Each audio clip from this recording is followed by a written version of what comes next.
Years earlier, Peter's passion for construction began during his high school years, working alongside his father in the family-owned business. Every summer, he learned the value of hard labor, developing skills that would later shape his career. His bond with his parents was strengthened through shared projects, often marked by late-night planning sessions over blueprints spread across their kitchen table. Polly, on the other hand, grew up in a bustling suburban neighborhood, where her love for adventure was fueled by childhood trips to national parks with her family. Her close-knit friendship with Emma and Shelley began during these outings, solidifying a trio of confidants who would eventually share countless escapades. Tragedy struck Peter's family when a car accident claimed his parents' lives, leaving him grappling with grief and the overwhelming responsibility of wrapping up the family business. The sale of their assets provided little financial relief, leaving Peter with just a plot of land and a shed that became a refuge in his times of despair. Polly, meanwhile, thrived in college, embracing the independence it had offered. Her adventurous spirit blossomed further as she and her friends meticulously planned their dream summer road trip, piecing together an itinerary that promised excitement and freedom. Their lives crossed paths during Peter's first semester at community college, where their connection was instant but marked by differences.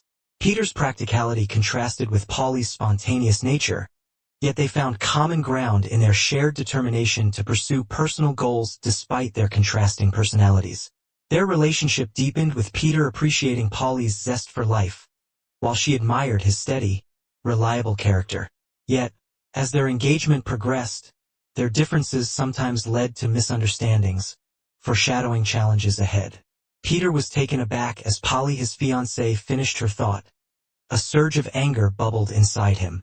While driving to the show for their usual date, he had casually suggested a week-long camping trip after her college classes wrapped up next month. "Polly," he said, his tone tinged with disbelief, "you know I'm heading out the day after your semester ends.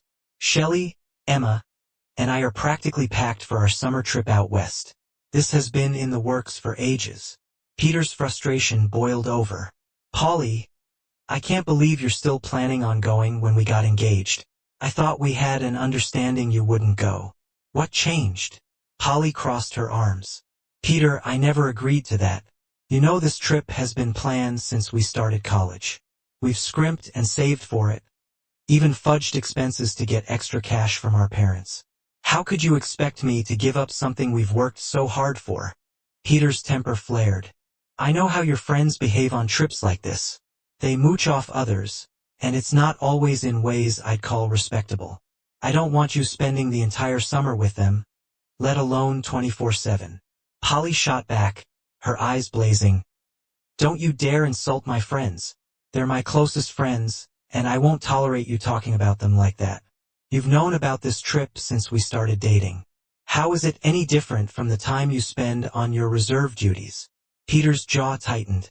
"The difference is that my trips are for work, serious professional. I'm not partying or messing around. But if you go on this trip, we're done. Even if you don't plan to cheat, I know how things go. You'll drink too much, slip up, or let them talk you into something. Is this trip worth losing me? Are you trying to end this?" Polly's tone softened as she responded, "No, Peter, you're my guy now and always. I'll come back to you, and we'll be together forever." Peter's expression hardened. "If you go, you won't be my fiancé anymore. I won't tolerate it. Make your choice." The rest of the evening blurred for Peter. They sat through the movie as planned, but he barely paid attention. His thoughts were consumed by Polly, her trip, and past conversations that now seemed selfish and dismissive. Afterward, Peter skipped their usual routine of grabbing a snack. He drove Polly straight home, walked her to the door, and turned to leave. She reached for his arm. "Peter, what's going on? You're not staying. We didn't even stop for food. Aren't you coming inside? I was looking forward to tonight." Peter shook his head. "No, Polly, I'm not coming in. I'm not sure if I ever will again." He paused, then added, "You need to decide what you really want. But if you take that trip, you'll never see me in your house or your bed again." He turned and walked away, ignoring Polly's attempts to stop him. She trailed him, yelling, "Peter, you didn't even kiss me good night." Why are you acting like this? As he reached his truck, she shouted, Fine, Peter. Be mad all you want. I'm going on the trip and that's final. When I get back, we'll set a wedding date. Get over it. She slammed her front door as he drove away in his old Ranger. Inside, Polly's friends, Emma and Shelley, were waiting, grinning. Emma smirked. Didn't go over well, did it, Polly? Polly shrugged. He'll get over it. He always does. When I stand my ground, he knows he can't do better than me. With a sly grin, she added, But if I ever catch him cheating, he'll regret it. Shelley raised an eyebrow. That's a little hypocritical, don't you think? Shut up, Polly snapped. I don't share my man. Emma burst out laughing. Oh, come on. You were fine sharing Jared with me last week. That was different, Polly said dismissively. Peter's my fiancé, not just some hookup. I don't care about anyone else now. Are we stopping first in Butte or Bozeman? I feel like meeting a cowboy before we deal with more city guys. Peter didn't call or visit Polly after that night. The day after her trip began, he drove to her apartment to confirm she'd left. It was empty. To be certain, he drove 100 miles to her parents' house. The gas wasn't cheap, but he needed closure. While there, Peter returned Polly's belongings. Her father, visibly frustrated with her as well, helped him unload the boxes into her room. After a quick handshake, Peter returned to his now empty apartment. 2 years older than Polly, Peter had just earned an associate's degree in construction management and was working toward a bachelor's in project management. He aspired to start his own construction firm someday. As a staff sergeant in the National Guard, he balanced part-time jobs, reserve pay, and the GI Bill to stay debt-free. His life, though modest, was self-sufficient. When his parents died in a car accident, their construction business went under. The proceeds from selling their assets paid off debts, leaving Peter with nothing but an 80-acre plot of land with a shed and a stream. Occasionally, he'd camp there, either in the shed or by the water, finding solace in the simplicity of the place. After returning from Polly's childhood home, Pete made a firm decision. He was done with his apartment. Packing his things, he moved to the piece of land he had inherited, setting up camp in the old shed while attending reserve meetings and summer training. He initially spent his days fishing, swimming, drinking, and drowning in self-pity. But after a week of sulking, he snapped out of it and threw himself back into his exercise routine, determined to maintain his fitness for his responsibilities as a staff sergeant. 3 weeks of idleness left Pete restless. One afternoon, he wandered into the machine shed and eyed the equipment. The old tractor was still functional. He used it occasionally to clear brush. The season was just early enough to squeeze in a late crop of soybeans, although he'd need to hire someone to handle the harvest. The work would keep him occupied and potentially earn him a little extra money. With a plan forming, Pete hitched the plow to the tractor and started tilling the field. After a few rows, his neighbor, Mr. Jeffers, stopped by to see what he was up to. Pete cut the engine and walked over to greet him. "What's the project, Pete?" Jeffers asked, leaning on his truck. "Thought I'd plant some soybeans," Pete replied. "I figured I've still got time to get a crop in." "You do with short-season beans?" Jeffers said with a nod. "But why bother plowing? Most folks use no-till these days. It saves time, cuts costs, and is better for the soil, less erosion, more moisture retention. If you're just planting a small field, you can borrow my no-till drill, just don't wreck it." Pete scratched his head. "I've never tried no-till before." Jeffers grinned. "It's simple. Mow the grass, spray with Roundup, and plant Roundup-ready beans with the drill. Once the beans sprout, you spray again and you're set. The same method works for corn or wheat if you decide to rotate crops next year." That evening, Pete mulled over the idea of no-till planting. It sounded efficient, less fuel, less labor. The next morning, he got to work clearing the field with a bush hog. Over 4 days, he mowed, cleaned up debris, and smoothed the soil with his disc, ready to plant. He drove to Jeff's place to borrow the no-till drill. When Pete arrived, he found Jeffers tinkering with a piece of equipment. Extending a hand, Pete said, "Morning, Mr. Jeffers. Is the drill still available?" I'd like to give no-till a shot and see how it compares to traditional plants. Jeffers shook his hand firmly and chuckled. Call me Stan. You're a grown man now and we're neighbors, friends. I hope I hear you're a sergeant in the reserves. Should I call you Sergeant? Pete laughed. Not a chance out here. Just call me Pete. Deal, Stan said. Let's hook up the drill and get you going. I'll stick around to make sure you know how to use it. In 2 days, Pete had planted his soybeans. After cleaning and returning the drill, he turned his attention to fertilizing. He collected soil samples and sent them to the county extension office for testing. Luckily, the field didn't need lime, and the fertilizer requirements were minimal.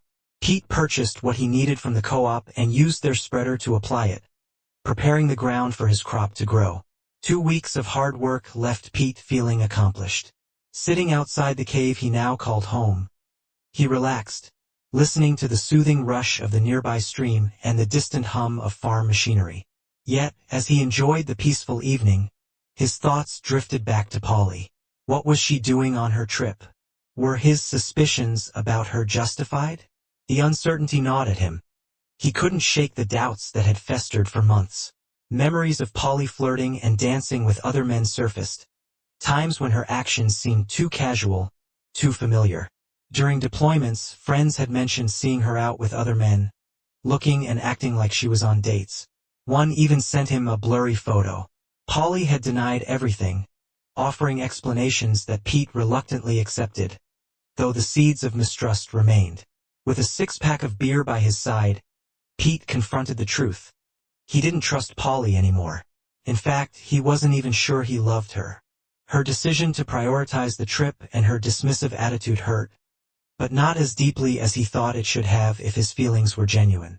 He doubted she truly loved or respected him based on her words and actions. Determined to move on, Pete resolved not to reach out when she returned. He wouldn't revisit their old hangouts or make himself available. Polly had only been to his farm once, and he doubted she'd find him if she tried. If she did, she'd have to prove she was worth his time and effort. As the summer progressed, Pete kept busy when not attending reserve duties. He focused on his land, converting part of the garage into a workshop for machinery repairs and planting a small garden for fresh produce. For now, he slept in the cool, comfortable cave, but he knew he'd need something more suitable for winter. While renting an apartment if he returned to college was an option, the thought of leaving his land didn't appeal to him. He decided to find a way to stay through the colder months. The cave offered a scenic view, and Pete envisioned turning it into a winter retreat.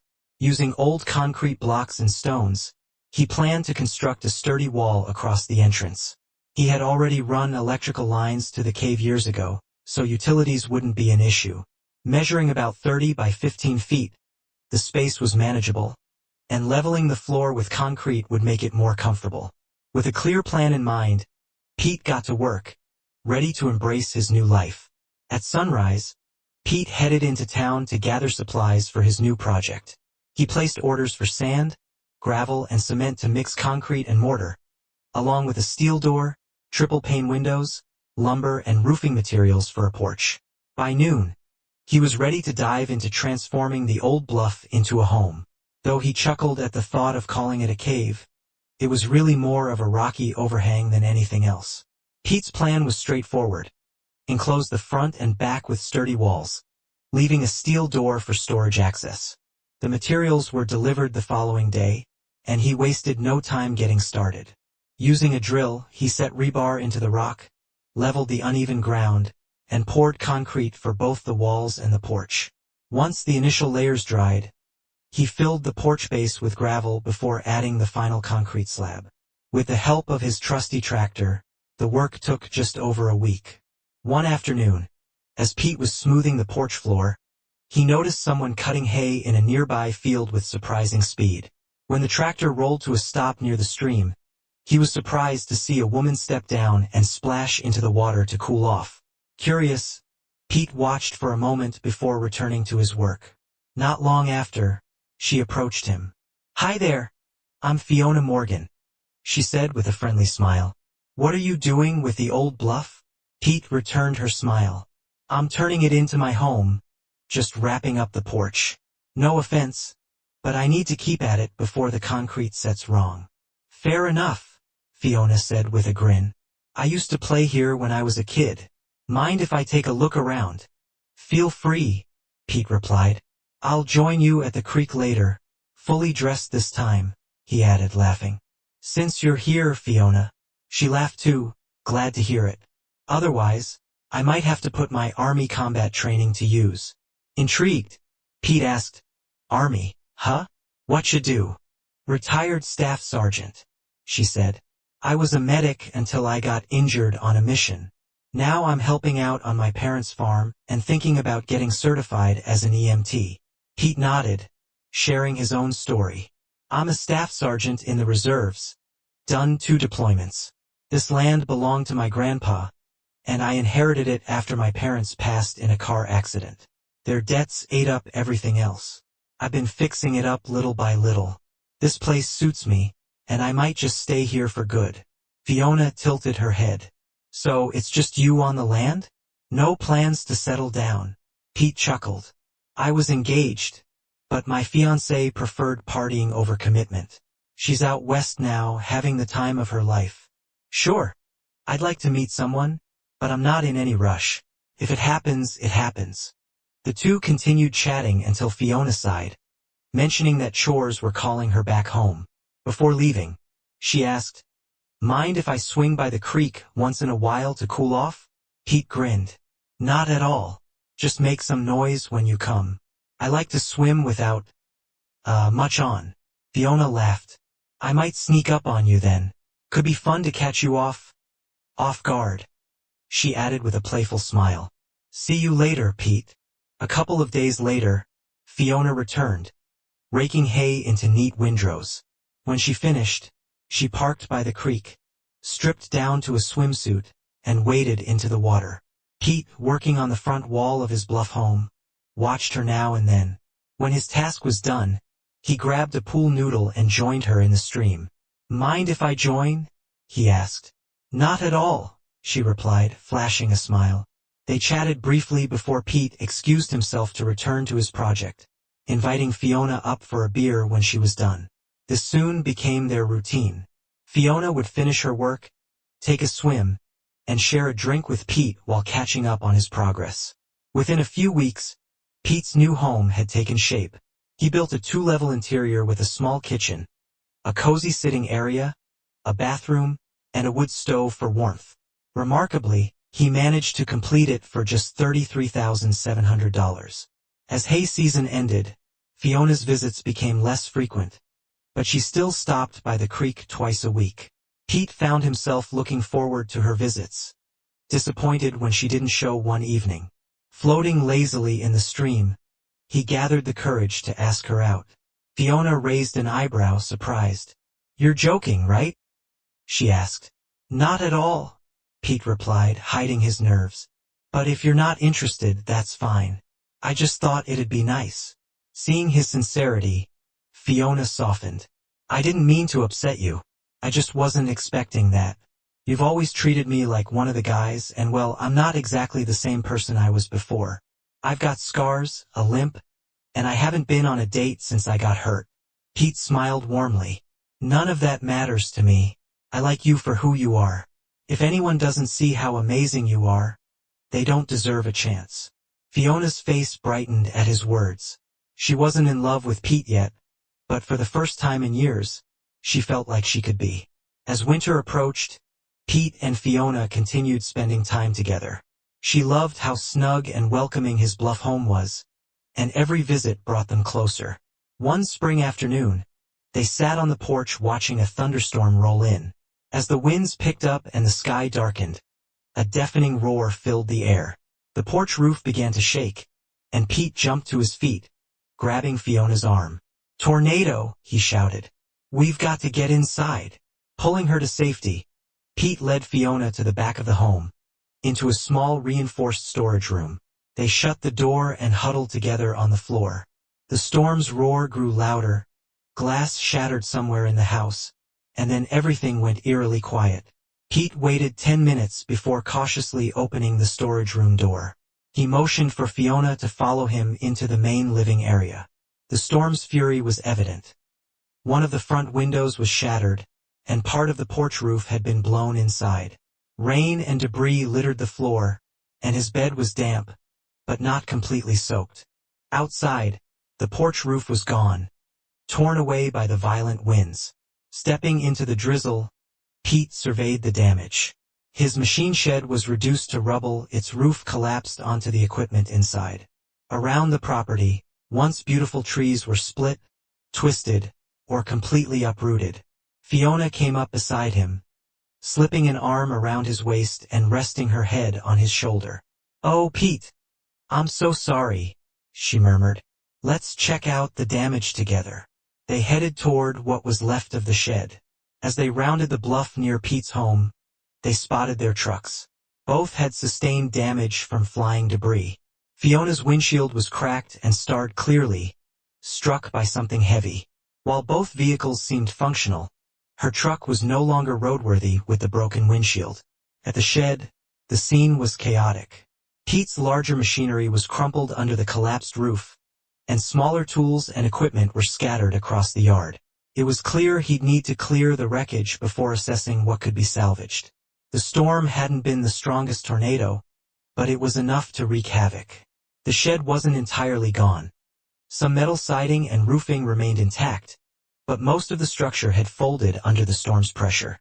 Curious to see the storm's full impact, Pete and Fiona climbed to the top of the bluff overlooking the area. Fiona froze, her hand gripping Pete's arm.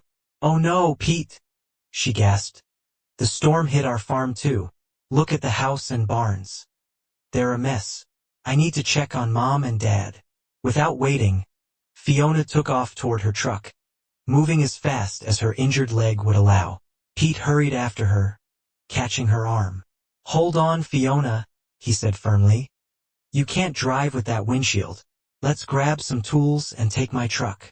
Together, they rummaged through the debris in Pete's shed, gathering a chainsaw, fuel, ropes, chains, a kalong, and steel pry bars.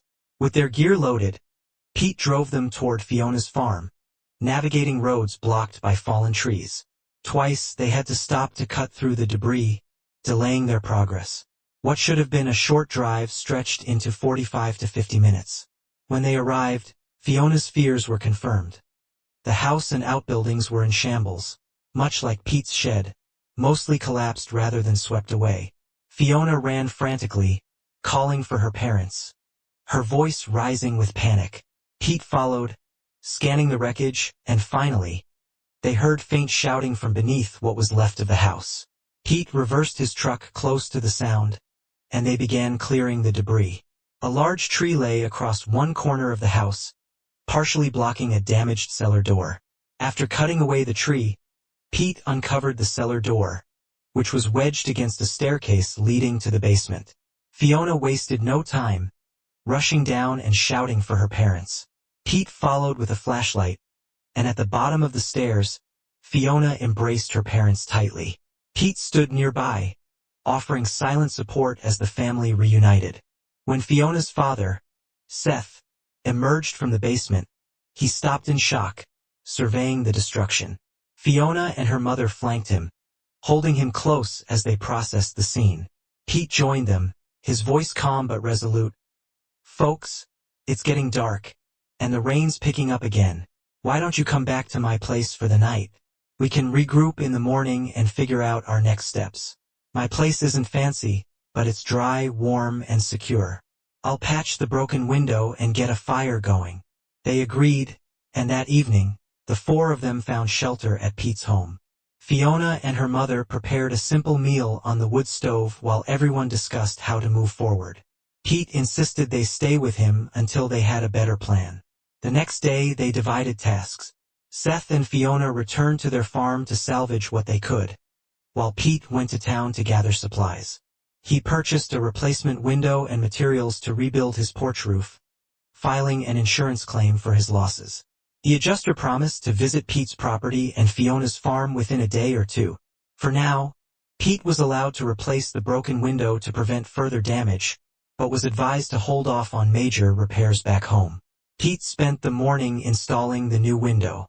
Afterward, He cleared debris from the machine shed until he freed his tractor, which had minor damage to its sheet metal but was otherwise operational.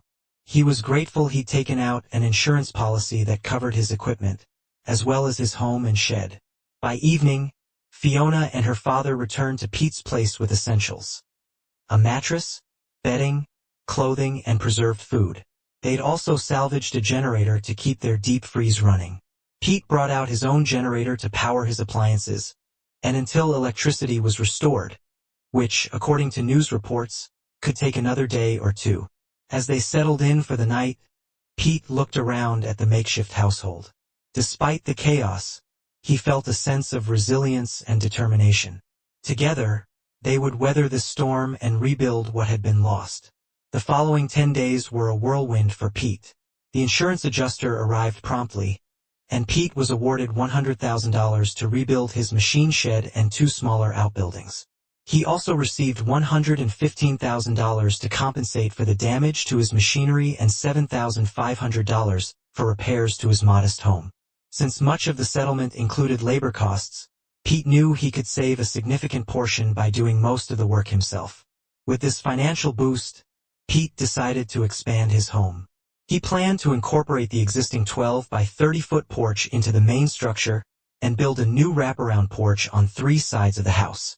Although the $7,500 for the home repair wouldn't cover everything, Pete figured the additional cost would be minimal if he handled the work himself. His vision was to use the cave area as a bedroom while dedicating the new addition to a living space, kitchen, and office.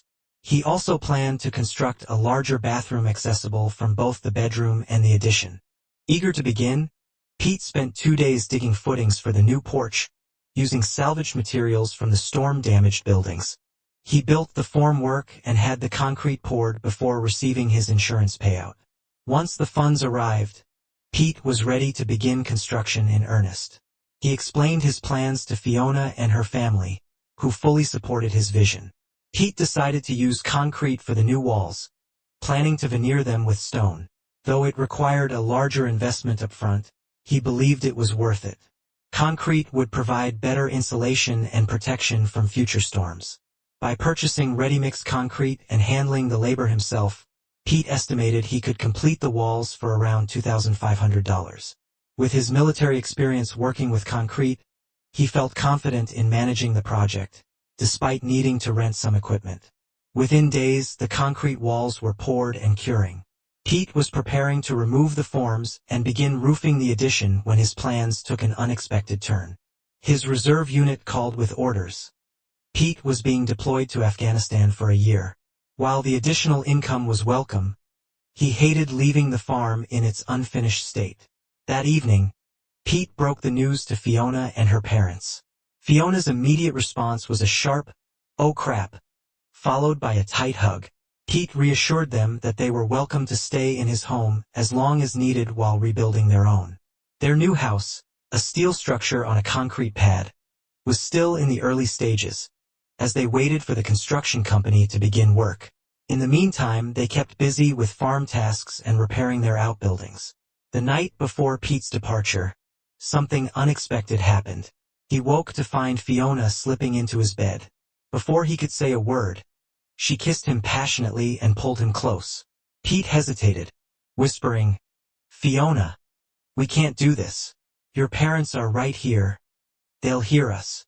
Fiona wasn't deterred. "I don't care," she murmured, her voice firm. "Mom knows we're together, and I'm sure Dad does too. I want this night with you before you leave, and I'm not taking no for an answer." Ignoring Pete's protests, she straddled him, her determination overriding his reservations. Despite their attempts to stay quiet, Fiona's pleasure was loud enough that her parents likely heard. Afterward, they fell asleep entwined, waking only when Bridget began preparing breakfast. When Pete, groggy, emerged from the bedroom, Bridget greeted him with a knowing grin. She set 3 cups of coffee on the small table and chuckled at Pete's sheepish expression. Sensing his discomfort, she said kindly, "Pete, I was wondering when you two would finally share a bed. It's clear how much you care for each other. Seth and I have no issue with it. Fiona is a grown woman, And if she chooses to spend her nights with a man we deeply respect, it's her decision. Pete managed a grateful smile, feeling both relieved and slightly embarrassed. Bridget's understanding made the situation easier, and as he sat down with his coffee, he silently resolved to make the most of his time before leaving. The day Pete had to report for deployment finally arrived. Fiona and her parents stood together, watching as he drove off to join his unit. As before, Fiona planned to retrieve his truck after his departure and return it to his farm. Pete had added her name to his checking account, so she could handle his bills while he was overseas, and she and her father agreed to tend to his small acreage during his year-long absence. The first 3 days at the reserve center were consumed by the usual grind of mobilization. Mountains of paperwork, equipment inspections, and last-minute shipments. Larger machinery they'd need was already stationed in the operational theater, with smaller tools sent ahead prior to departure to Pete's surprise. Fiona and her parents showed up at the bus station to see him off as soldiers boarded. Pete turned back to wave, catching Fiona's tearful smile. After arriving at the mobilization station, Pete and his unit underwent medical and dental evaluations, personnel updates, legal briefings, and intensive training, including weapons qualification. During a legal session, Pete quietly updated his will, leaving everything he owned to Fiona. He chose not to tell her about the decision. After 3 weeks of preparation, Pete's combat engineer unit boarded an aircraft bound for Kazakhstan. There, they spent a short acclimatization period before heading to their deployment site, where they replaced another engineer unit. Over the next month, the handover was completed, and Pete's team assumed full responsibility for engineering operations in the area, supporting Allied and U.S. forces. The local summer was in full swing when Pete's unit arrived, with temperatures often soaring past 130 degrees Fahrenheit. The dry, dusty environment was grueling, but the work never slowed.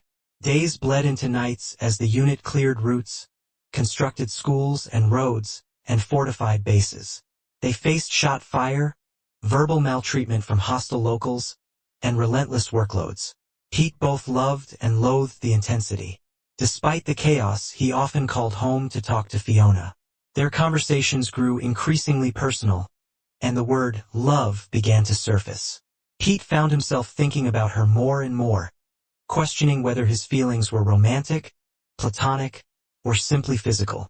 Whatever the answer, his connection with Fiona felt deeper and more genuine than anything he'd experienced with Polly. 3 quarters into the deployment, disaster struck while working on a mountain road. Pete's unit came under attack by insurgents. The firefight raged for nearly half an hour before the platoon sergeant was wounded. As the next senior NCO, Pete quickly stepped into the leadership role, organizing the platoon and assessing their situation. When the platoon leader was also hit, Pete found himself fully in charge, leading the remaining soldiers through the firefight. Spotting a lull in enemy fire along one sector, Pete initiated a counterattack, rallying 13 soldiers. He led a charge to break through the insurgent line, and as they advanced, requested air support. Attack helicopters arrived, raining fire on enemy positions within minutes. The insurgents were in retreat, and reinforcements arrived shortly after, helping secure the area, evacuate the wounded, and mop up. Pete's leadership during the attack earned him respect and recognition. He remained in the role of platoon sergeant for the remainder of the deployment, proving himself both capable and charismatic under pressure. By the time the unit returned to the U.S., Pete had been promoted to E7 and awarded the Bronze Star for his actions. The long-awaited day of return finally arrived. Pete's unit was replaced, and they flew home to a hero's welcome. As the plane landed, families and friends gathered to greet the soldiers. Pete barely had time to scan the crowd before Fiona launched herself at him, wrapping her arms and legs around him in an enthusiastic embrace. "Pete, I missed you so much," she exclaimed, kissing him. "I'm so glad you're back. I've got your truck. What do you want to do first?" "It's almost lunchtime." Pete laughed, squeezing her tightly. "I want good food. We may do a lot of things, but I've been dreaming of real pizza and steak. Let's start at the House of Pizza. I love that place from college." After that, he added, "I just want to go home, sleep for a day, and eat some more." At the restaurant, they took Pete's favorite table, holding hands. They chatted until a waitress approached. Pete froze when he recognized her. Polly, visibly pregnant. She gasped upon seeing him. "Pete! Oh my God! It's you!" she blurted, dropping her notepad. "Where have you been? I've missed you so much." She leaned in, arms wide for a hug, but Pete instinctively stepped back. His voice was calm but cold.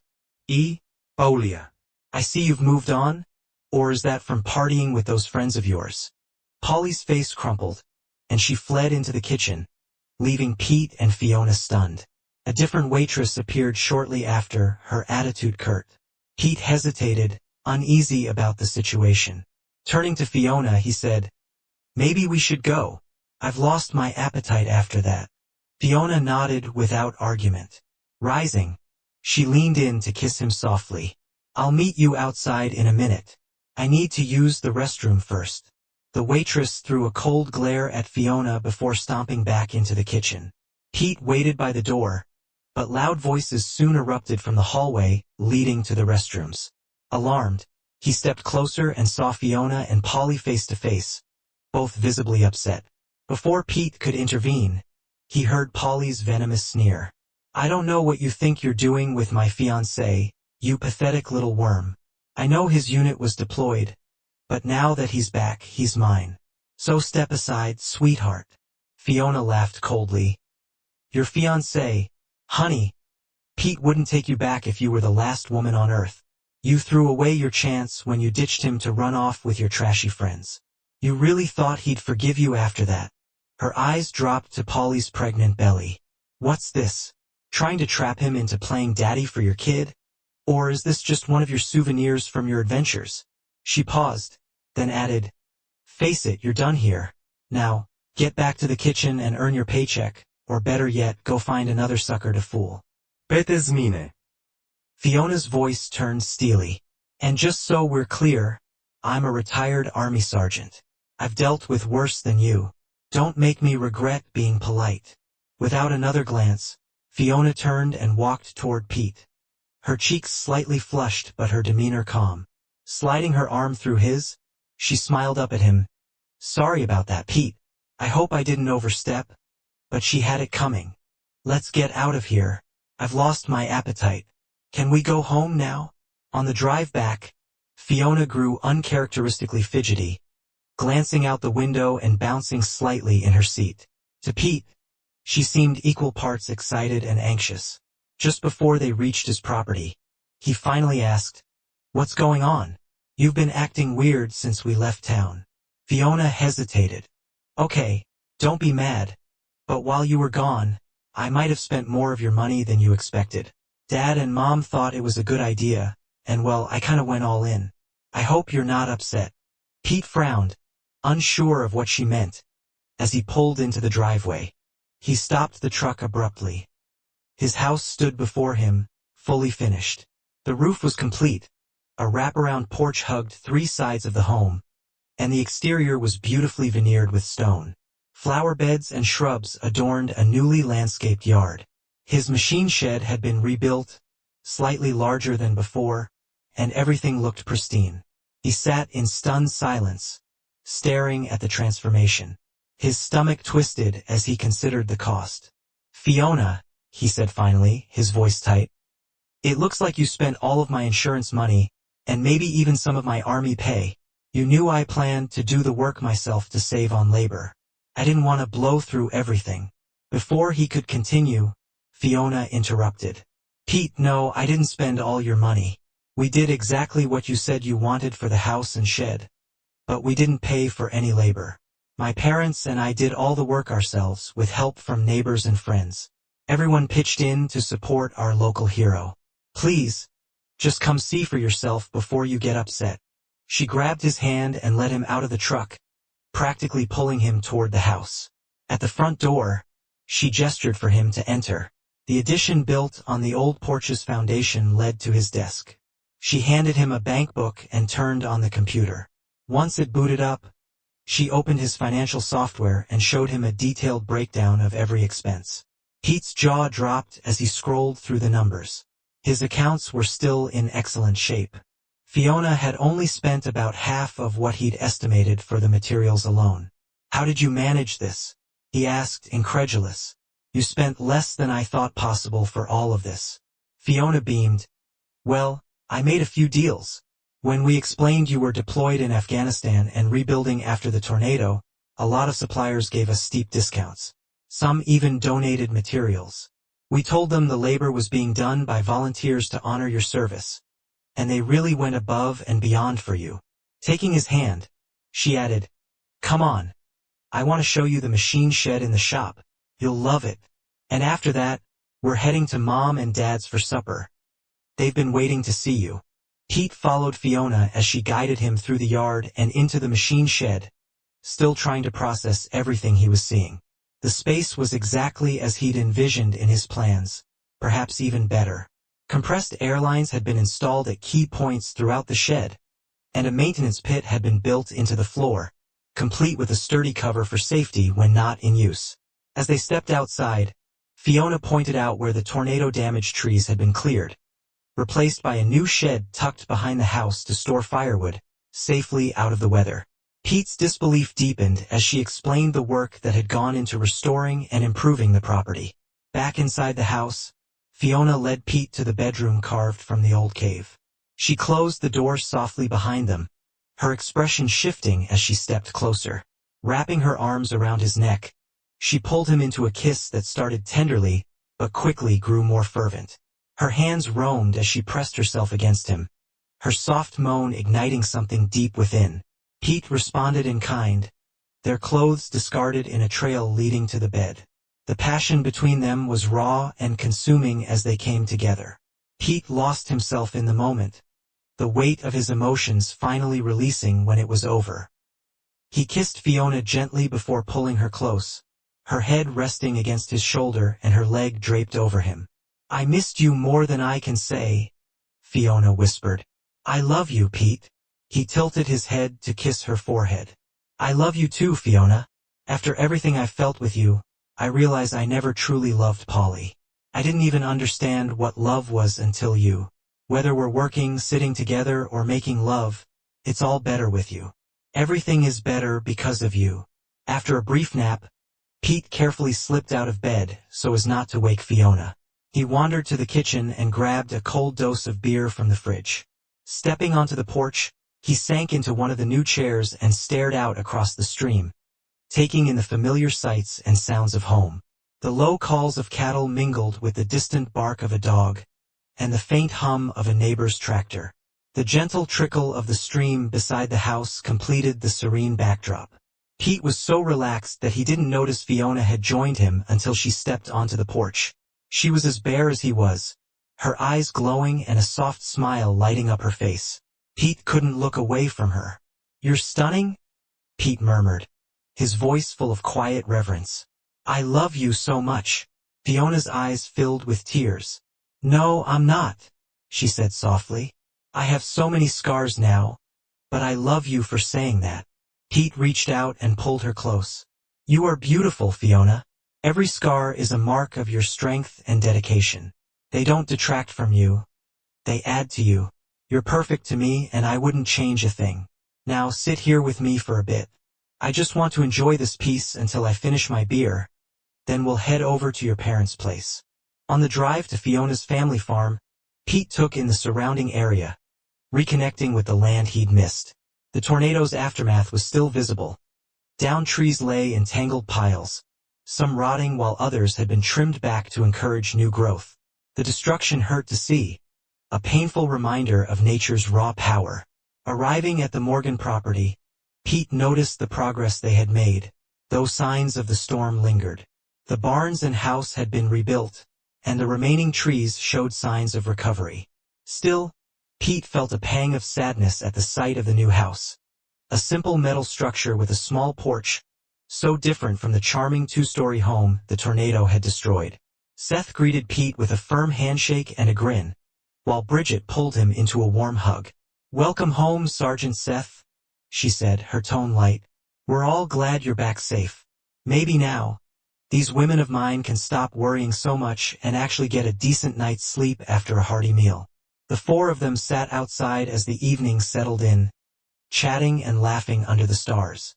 As the clock neared 9 p.m., Pete found himself struggling to keep his eyes open. He finally stood, stretching with a yawn. "It's been wonderful catching up, but I'm beat," he admitted. "I need about a week of sleep to recover. Thank you for the amazing dinner and for making me feel so welcome." Pete stood to shake Seth's hand. A firm grip exchanged between the two men. Bridget stepped in for another warm hug, holding him tightly before pulling back with glistening eyes. "Don't be a stranger, Pete," she said, her voice soft but sincere.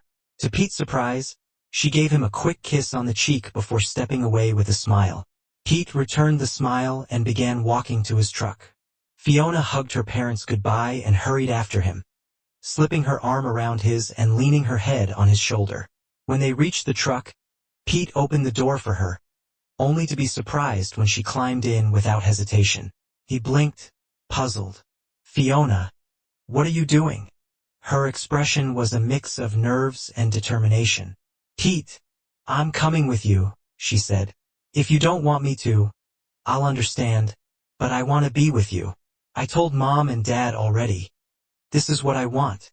Pete paused, gathering his thoughts carefully. "Fiona, you know I love you. I'd love nothing more than to take you home with me tonight. But are you sure this is what you want? We need to think this through about what people might say, how your parents or the neighbors will react. I want you with me, but I also want to make sure this feels right for you." Fiona's face softened as she smiled. "Pete, this feels right. I've known I loved you completely since before you left. I wanted to talk about this sooner, but I never found the time. Today I told Polly that you're my man, and I meant it. I don't just want to spend the night with you. I want to spend my life with you. You make me feel whole, like I'm finally where I'm supposed to be. I know I'm not perfect, but I'll try to be everything you want." Pete studied her for a long moment before climbing into the truck. As he started the engine, he glanced back toward the house. Seth and Bridget stood together, watching. Seth's arm was wrapped protectively around Bridget's shoulder, and they waved as Pete looked their way. Bridget leaned into Seth, resting her head on his chest, as they stood silhouetted against the porch light. Pete nodded and turned onto the road. Fiona scooted closer to rest her head on his shoulder and placed her hand lightly on his thigh. When they arrived at Pete's home, they walked arm in arm to the front door. Fiona flipped on the light, as Pete headed to the couch where his duffel bag still sat from earlier. Digging through its contents, he tossed items onto the floor until he found what he was looking for: his right combat boot. Turning it upside down, he shook it until a small box fell into his hand. Holding the box tightly, he walked over to Fiona, whose expression was a mix of curiosity and surprise. Pete opened the box, revealing a ring. Fiona gasped, her eyes widening. "Fiona, I've told you before that I love you. I was planning to do this soon, but since you're here with me now, it feels like the right time. If we're going to share this home, I think it's only fitting to make it official. Fiona, will you marry me?" Tears welled in Fiona's eyes as she nodded, trembling slightly as she extended her left hand. Pete slid the ring onto her finger with care, and once he let go, she threw her arms around him. Her voice barely a whisper, she said, "Yes, Pete Johnson, I'll marry you. I've wanted this for so long. From the moment we met, you treated me like an equal, like I mattered, scars and all. You've never made me feel like just a woman to pass the time with, but a true partner. I love you for who you are and how you see me." She pulled back slightly to meet his eyes. Now, with a teasing smile, she said, "Let's clean up and get some rest. We have to go to Dad's tomorrow to show off this ring and grab more of my things." Pete blinked. "More of your things, Fiona?" She blushed. "I hope you don't mind, but I've already moved a lot of my clothes here while you were gone. This place started feeling like home to me. I've been staying here a lot while looking after it, and honestly, it feels more like ours than just yours." Pete laughed, shaking his head. "Well, I guess that settles it." The two headed for the shower, where they enjoyed a quick but intimate rinse before stumbling toward the bed. Their passion reignited, and they made love with an intensity that left them both breathless. As they drifted off to sleep, Fiona curled against Pete, her arm and leg draped over him protectively. Pete fell asleep with a contented smile, feeling more at home than ever before. As the first light of dawn filtered into the room, Pete and Fiona stirred, still tangled together from the night before. Careful not to wake her, Pete slipped out of bed to use the bathroom. When he returned, the bed was empty. He wandered into the kitchen, where he found Fiona brewing coffee. Her hair was loose, and her expression serene. She looked up with a warm smile. "Why don't you sit out on the porch and enjoy the morning while I finish this? I'll bring you a cup in a minute." Pete nodded, stepping outside into the crisp morning air. The sun was just beginning to rise, casting golden rays through the mist drifting over the stream. The gentle sounds of nature surrounded him, birds singing, livestock stirring, and the melodic babble of water. Pete exhaled deeply, feeling at peace for the first time in what felt like ages.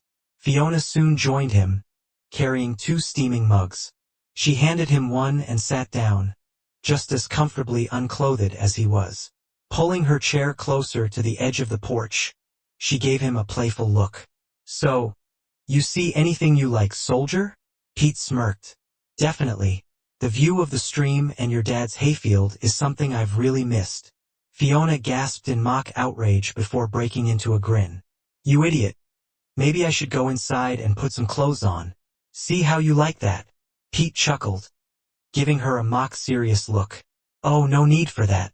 Now that you mention it, there are some other things worth admiring. But you know, teasing a man who's been stuck in Afghanistan and without a woman for that long might be risky. Could backfire." Fiona leaned back, laughing. "I sure hope so. How about we finish this coffee, let things backfire, and then grab some breakfast before heading to my parents'?" Pete grinned, clinking his mug against hers. "Deal." After their playful reintroduction, the two took a brief nap before Fiona got up to make what Pete proudly dubbed a proper breakfast. The spread included biscuits, ham, eggs, hash browns, and freshly brewed coffee. Once they'd eaten, they dressed and headed to her parents' house, arriving just as Seth and Bridget were sitting down for lunch. Bridget jumped up to set 2 extra places, but Fiona waved her off. "Mama, don't bother. We just finished breakfast a little while ago. We're not hungry." Bridget raised an eyebrow, her tone teasing. "Fiona Morgan, what on earth were you doing that Pete had to wait until lunchtime for breakfast? I thought I taught you better than that." Seth snorted with laughter, earning a sharp glance from Bridget. Realization dawned a moment later, and her cheeks flushed a deep red. She turned back to her meal, muttering, "Oh." The room fell quiet for a moment before Bridget busied herself with her plate, avoiding Fiona's amused grin. Fiona poured 2 glasses of iced tea, handing one to Pete with a quick kiss. Then, sitting beside her mother, she casually extended her left hand across the table. Bridget's eyes widened as she noticed the engagement ring, letting out an excited squeal as she grabbed Fiona's hand to examine it closely. After lunch, Fiona stayed to help her mother clear the table and wash the dishes. While Pete and Seth sat outside, chatting. When they finally left, the truck was loaded with a collection of Fiona's belongings, which they took back to Pete's house. In the months that followed, Pete and Fiona seamlessly blended their lives. They worked the 80-acre farm Pete had inherited and helped out on Fiona's parents' property. Over the years, they assumed full responsibility for both farms, growing their family in the process. After the birth of their second child, the families decided to trade homes. Seth and Bridget moved into Pete's cozy cave home, while Pete and Fiona took over the larger main house. Seth and Bridget remained there until their passing. Pete retired from the Army Reserve after an impressive 40 years of service, achieving the rank of Command Sergeant Major. Their youngest son eventually took over managing the combined arms, allowing Pete and Fiona to spend their later years back in the cave home, where their life together had begun. It was a peaceful retreat filled with memories of love and resilience. Throughout his life, Pete remained steadfast in keeping 3 promises. He had vowed never to return to Polly after she left him, a promise he upheld without question. He had pledged to love, honor, and cherish Fiona, a commitment he fulfilled every single day of their marriage. And he had promised Seth he would take care of Fiona, a promise that defined his life's greatest purpose and joy. As the golden hues of the setting sun painted the sky, Pete and Fiona sat quietly on the porch of their cave home. Their hands were intertwined, while the stream below murmured a familiar melody, a song that had accompanied their journey from the very beginning. The land around them, once a canvas of hard labor and sacrifice, now thrived as a testament to the love and resilience that had defined their lives together. Pete leaned back in his chair, his gaze sweeping across the farm that had become their legacy. "I never imagined it would turn out like this," he murmured, his voice touched with awe. Fiona, her silver hair glowing in the evening light, smiled warmly. "Neither did I," she replied. "But every twist, every challenge, every moment brought us here, and I wouldn't change a single thing." The sound of laughter carried on the breeze from the main house. Their grandchildren were playing near the stream, likely learning to skip stones, as Fiona had once taught their children. Pete could see William, their youngest, standing nearby. His presence was a reminder of the continuity of life. The farm was now in his capable hands, thriving under his stewardship as he blended tradition with innovation. "Do you remember when we first started here?" Pete asked, his eyes distant with memory. "I thought this cave would barely hold us through one winter." Fiona chuckled softly. "And I told you it would last a lifetime like us," she said, giving his hand a gentle squeeze. "It wasn't easy, but we made it home, and we made it ours." The cave home, now more a retreat than a necessity, remained a cherished place. Its walls held stories of late-night conversations, shared meals, and quiet moments of reflection. It was where their life had truly begun, a place that had witnessed their triumphs and struggles, their laughter and tears. Pete looked at Fiona, his expression tender. "You've always been my anchor," he said quietly. "No matter what life threw at us, you kept us steady." Fiona met his gaze, her eyes shimmering with emotion. "And you've been my compass, Pete. You've always shown me where home is, where it's always been." As twilight deepened, Pete thought of the promises he had made. He had vowed never to return to Polly after she left him, a promise he upheld without regret. He had pledged to love, honor, and cherish Fiona, a commitment he had lived every day. And he had promised her father to care for Fiona, a promise that had shaped his life's greatest purpose and joy. The years had weathered them both, but their bond had only grown stronger. Their family, their land, and their love were enduring legacies that would carry on long after they were gone. Pete glanced toward the main house where the lights flickered on, casting a warm glow over the yard. It was a symbol of the life they had built, vibrant and full of promise. Fiona rested her head on his shoulder, and together they watched the first stars appear in the sky. The laughter of their grandchildren and the gentle hum of the stream filled the air, a comforting reminder of the cycles of life. "We've had a good life," Pete said after a long pause. "Better than I ever dreamed." Fiona nodded, her voice soft but steady. "And it's not over yet. There's still so much more to enjoy, more to give, more to share."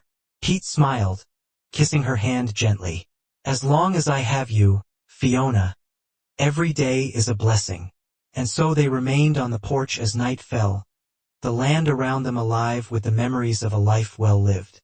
Together, they faced the future with the quiet confidence of two souls who had weathered every storm and come out stronger, knowing their love would continue to shine as a beacon for generations to come.